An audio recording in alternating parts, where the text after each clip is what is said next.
O justo não precisa temer a nada e nem a ninguém. Simples assim? Simples, porque Deus está conosco. Simples, você acha que é muito simples? Mas é a verdade. A gente tem que chover no molhado algumas vezes, mas este é o tema do nosso devocional de hoje. Bom dia! Semana começando e eu tenho certeza, se você crê em Cristo, você é de Deus. Não importa o que você esteja vivendo, a graça de Deus é com você. Então vamos lá. Salmo 37. Salmo 37.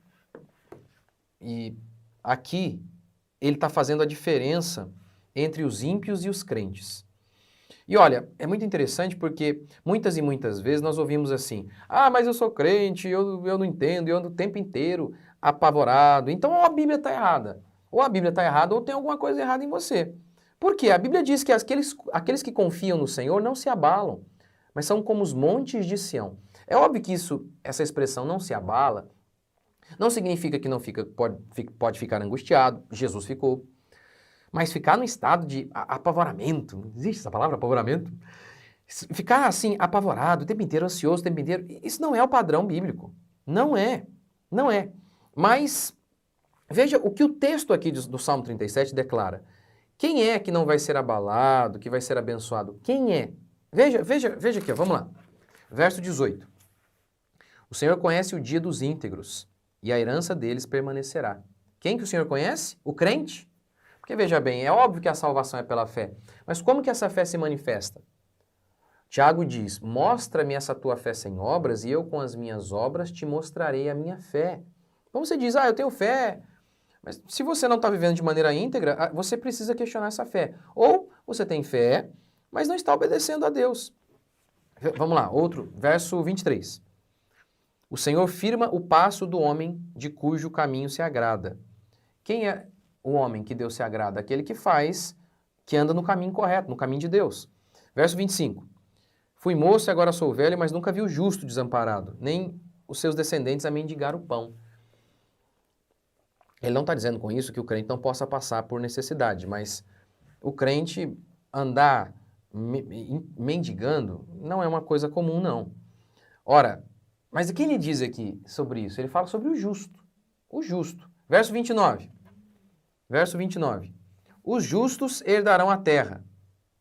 Quem é que vai herdar a terra? É o justo. Então percebe que ele está sempre falando em matéria de comportamento, daquilo que a pessoa faz. É isso que evidencia que somos crentes. O nosso comportamento. Quem é o justo? É aquele que crê na Escritura e segue a Escritura. Ah, mas eu creio. Veja, primeiro, gostar de pregação forte é diferente de seguir. Tem muita gente que assiste ao Messi e pensa que por isso automaticamente é o Messi. Só porque você gosta de pregação forte, isso não significa que você está seguindo o que você ouve. Às vezes você gosta porque, ai que legal, é inteligente, eu gostei, me deu uma chibatada aqui, dá uma chibatada em você, mas você não muda. Segundo, fica dando desculpas para desobedecer. Vamos dar um exemplo que é o que eu tenho falado aqui, e eu vou falar no meu curso, né? A culpa é do meu corpo. Sobre ansiedade, a Bíblia diz claramente, não ande ansioso, várias vezes, e declara que isso é pecado. Mas aí os crentes vêm e falam assim, ah, mas Jesus ficou angustiado lá Sim, angustiado, não ansioso. Angústia é uma coisa, ansiedade é outra. Porque se for a mesma coisa, Jesus pecou, porque ele ordenou que não fique ansioso. Paulo ordenou não ande ansioso por coisa alguma e Jesus andou ansioso. Não, mas...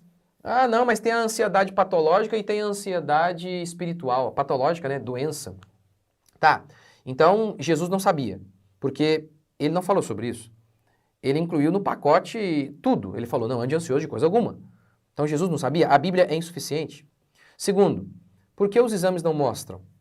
Por que os exames não mostram? Vou te dar só um exemplo, eu podia dar vários. Aqui da minha igreja.